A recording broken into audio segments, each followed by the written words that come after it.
There's always something that needs a little fixing on Far Point Farms. Hey guys, it's Eric here at Far Point Farms Restorations and Repairs. I wanted to do a 3-year follow-up on this, and well, a year and a half I guess it would be on that one. I've had these cars quite a while now. I bought the 2018 in April of 2019, and she got hers in January of 2021, so it was just off the boat. These cars, they get a lot of hate, although well, they don't get a ton of hate anymore now that prices are through the roof for gas and cars. But when I bought the 2018, you know, that was right around the time that a fellow YouTuber had put out a very non-flattering video of this car. But the truth is, they were comparing apples to oranges. This is a modern equivalent of a Geo Metro. This is a modern equivalent of a Chevy Chevette or a Ford Escort or a Ford Fiesta or a Festiva or, you know, countless other small cars, the Chevy Aveo, the Chevy Spark. When compared to those cars, this modern equivalent is actually one of the most comfortable, one of the most well-equipped subcompacts ever produced. It has a CVT transmission. This one has the 5-speed transmission. This one averages 43 to 49 miles to the gallon. That one averages 46 to 52 miles to the gallon.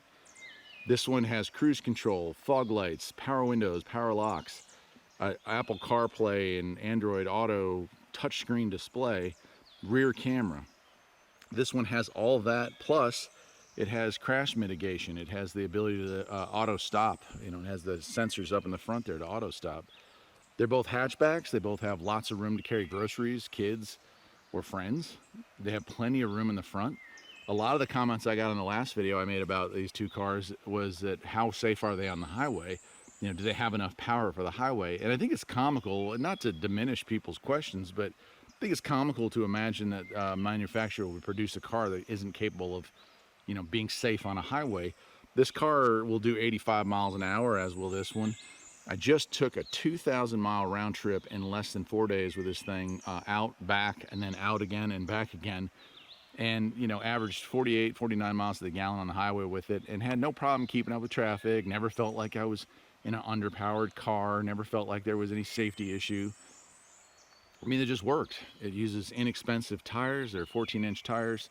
And for a whole set, you can get a whole set of tires here for like, you know, $250, $300.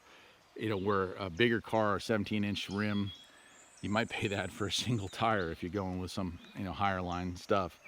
The inside's cloth interior. Now, we did put some seat covers on both of these just to protect the original interior, and they really have held up well. I love the seat covers for these things.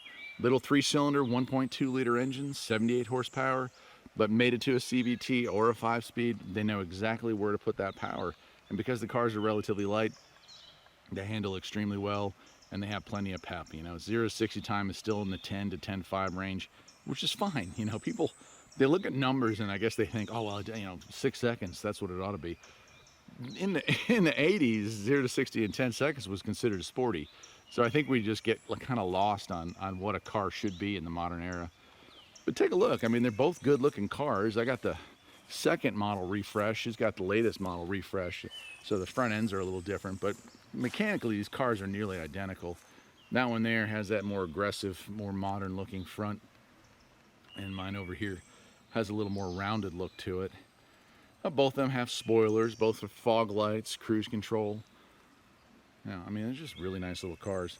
So I'm not going to spend a ton of time on this, but I do want to say that after, you know, this is like a long-term review. I've had this thing for 3 years now. In fact, I got an email the other day from the company I bought it from saying, you know, congratulations on 3 years of ownership. They want to buy it back. These cars have actually increased in value, as many cars have, with hyperinflation taking hold here in the United States. But I'm not going to get rid of this thing. At the kind of gas mileage it gets, it's kept me, you know, from burning up my pockets while I try to do my job. If you're interested in checking out the inside of these, I'm not going to go through all that today, but I've got other videos that are kind of in-depth reviews on my other channel of what these things can offer. But I can tell you that with a 10-year, 100,000 mile warranty, excellent fuel economy, and great reliability. I mean, these cars are tried and true. They've been out since 2012, 2014 here in the States, and they don't have any issues. They don't have oil burning issues like Kias and Hyundais and Hondas and Subarus and Heck, even Toyota's starting to have those issues with those low tension oil rings. You know, they're just burning oil. They're having to have engines replaced. Kia just got sued for that. There's no issues with this engine doing that. There's no issues with the CVT on these as long as you maintain them. They're known to last well over 200,000 miles. And the 5-speed, come on, you can't kill a 5-speed. So this thing will last forever. And mechanically minded, like as far as the accessories, you know, I've not had any issues with the radio, neither has my wife. But power windows, power locks, power mirrors, no issues there. Seats work beautifully. And it's a comfortable car. People are asking, oh, you know, it's not a very comfortable car. It is. It is actually a very comfortable car, especially for two and some groceries, two and some luggage, whatever. It just works out well. I guess that'll do it for today, but I did want to take a minute here and as a backup and get a wide shot here and just talk about these cars. They're so long, for so many years, they kind of got hate. It was fun to make fun of them. And it's funny, if you ever want to know what the word mockingbird sounds like, go ahead and listen to some of the reviews from the first couple years they were out. You'll hear the same like 4 or 5 complaints, and these complaints don't make any sense, man. Like, oh, look at the way the door handle is here. This door handle looks like something off the 90s. That is not a thought you had yourself. You heard that and you repeated it in your reviews, and it's comical because who cares? It's a door handle. It works. What are we talking about? It's so funny to hear these reviewers.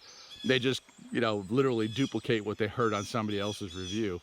Well, here's a real review of a real Mitsubishi Mirage owner, one that loved his car so much he bought his wife one as well. And both of us are saying that after the years of ownership, we love these things. That'll do it for today, my friends. Take care.